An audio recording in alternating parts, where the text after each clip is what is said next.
شروع اللہ کا نام لے کر جو بڑا مہربان نہایت رحم والا ہے۔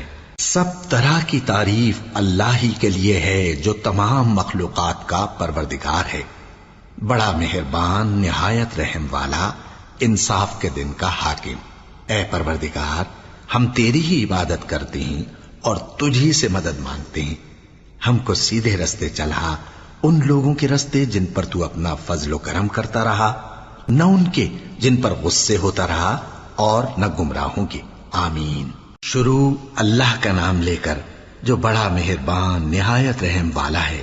الف لام میم۔ یہ کتاب یعنی قرآن مجید، اس میں کچھ شک نہیں کہ اللہ کا کلام ہے، پرہیزگاروں کے لیے رہنما ہے، جو غیب پر ایمان لاتے اور آداب کے ساتھ نماز پڑھتے اور جو کچھ ہم نے ان کو عطا فرمایا ہے اس میں سے خرچ کرتے ہیں، اور جو کتاب اے پیغمبر تم پر نازل ہوئی اور جو کتابیں تم سے پہلے پیغمبروں پر نازل ہوئیں سب پر ایمان لاتے اور آخرت کا یقین رکھتے ہیں۔ یہی لوگ اپنے پروردگار کی طرف سے آئی ہوئی ہدایت پر ہیں اور یہی لوگ کامیاب ہیں۔ جو لوگ کافر ہیں انہیں تم نصیحت کرو یا نہ کرو ان کے لیے برابر ہے، وہ ایمان نہیں لانے کے۔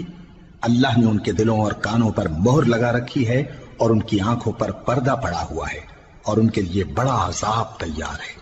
اور بعض لوگ ایسے ہیں جو کہتے ہیں کہ ہم اللہ پر اور روز آخر پر ایمان رکھتے ہیں، حالانکہ وہ ایمان نہیں رکھتے۔ یہ اپنے خیال میں اللہ کو اور مومنوں کو دھوکہ دیتے ہیں، مگر حقیقت میں اپنے سوا کسی کو دھوکہ نہیں دیتے اور اس سے بے خبر ہیں۔ ان کے دلوں میں کفر کا مرض تھا، اللہ نے ان کا مرض اور زیادہ کر دیا اور ان کے جھوٹ بولنے کے سبب ان کو دکھ دینے والا عذاب ہوگا۔ اور جب ان سے کہا جاتا ہے کہ زمین میں فساد نہ ڈالو تو کہتے ہیں کہ ہم تو اصلاح کرنے والے ہیں۔ دیکھو یہ بلا شبہ مفسد ہیں لیکن خبر نہیں رکھتے۔ اور جب ان سے کہا جاتا ہے کہ جس طرح اور لوگ ایمان لے آئے تم بھی ایمان لے آؤ تو کہتے ہیں بھلا جس طرح بے وقوف ایمان لے آئے ہیں اسی طرح ہم بھی ایمان لے آئیں۔ سن لو کہ یہی بے وقوف ہیں لیکن نہیں جانتے۔ اور یہ لوگ جب مومنوں سے ملتے ہیں تو کہتے ہیں کہ ہم ایمان لے آئے ہیں، اور جب اپنے شیطانوں میں جاتے ہیں تو ان سے کہتے ہیں کہ ہم تمہارے ساتھ ہیں، اور مسلمانوں سے تو ہم ہنسی کیا کرتے ہیں۔ ان منافقوں سے اللہ ہنسی کرتا ہے اور انہیں مہلت دیا جاتا ہے کہ شرارت و سرکشی میں پڑے بہک رہے ہیں۔ یہ وہ لوگ ہیں جنہوں نے ہدایت چھوڑ کر گمراہی خریدی، تو نہ تو ان کی تجارت ہی نے کچھ نفع دیا اور نہ یہ ہدایت یاب ہی ہوئے۔ ان کی مثال اس شخص کی سی ہے جس نے شب تاریک میں آگ جلائی، جب آگ نے اس کے ارد گرد کی چیزیں روشن کی تو اللہ نے ان لوگوں کی روشنی زائل کر دی اور ان کو اندھیروں میں چھوڑ دیا کہ کچھ نہیں دیکھتے۔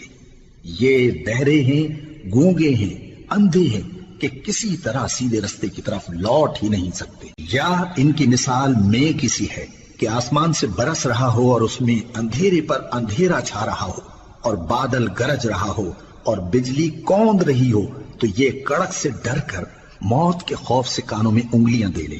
اور اللہ کافروں کو ہر طرف سے گھیرے ہوئے ہے، قریب ہے کہ بجلی کی چمک ان کی آنکھوں کی بصارت کو اچک لے جائے۔ جب بجلی چمکتی اور ان پر روشنی ڈالتی ہے تو اس میں چل پڑتے ہیں، اور جب اندھیرا ہو جاتا ہے تو کھڑے کے کھڑے رہ جاتی ہیں۔ اور اگر اللہ چاہتا تو ان کے کانوں کی سنوائی اور آنکھوں کی بینائی دونوں کو زائل کر دیتا۔ بلا شبہ اللہ ہر چیز پر قادر ہے۔ لوگو اپنے پروردگار کی عبادت کرو جس نے تم کو اور تم سے پہلے لوگوں کو پیدا کیا تاکہ تم اس کے عذاب سے بچو، جس نے تمہارے لیے زمین کو بچھونا اور آسمان کو چھت بنایا اور آسمان سے مے برسا کر تمہارے کھانے کے لیے انواع و اقسام کے میوے پیدا کیے۔ پس کسی کو اللہ کا ہمسر نہ بناؤ اور تم جانتے تو ہو۔ اور اگر تم کو اس کتاب میں جو ہم نے اپنے بندے پر نازل فرمائی ہے کچھ شک ہو تو اسی طرح کی ایک صورت تم بھی بنا لاؤ، اور اللہ کے سوا جو تمہارے مددگار ہوں ان کو بھی بلا لو اگر تم سچے ہو۔ پھر اگر ایسا نہ کر سکو اور ہرگز نہیں کر سکو گے تو اس آگ سے ڈرو جس کا ایندھن آدمی اور پتھر ہوں گے اور جو کافروں کے لیے تیار کی گئی ہے۔ اور جو لوگ ایمان لائے اور نیک عمل کرتے رہے ان کو خوشخبری سنا دو کہ ان کے لیے نعمت کے باغ ہیں جن کے نیچے نہریں بہہ رہی ہیں۔ جب انہیں ان میں سے کسی قسم کا میوہ کھانے کو دیا جائے گا تو کہیں گے یہ تو وہی ہے جو ہم کو پہلے دیا گیا تھا، اور ان کو ایک دوسرے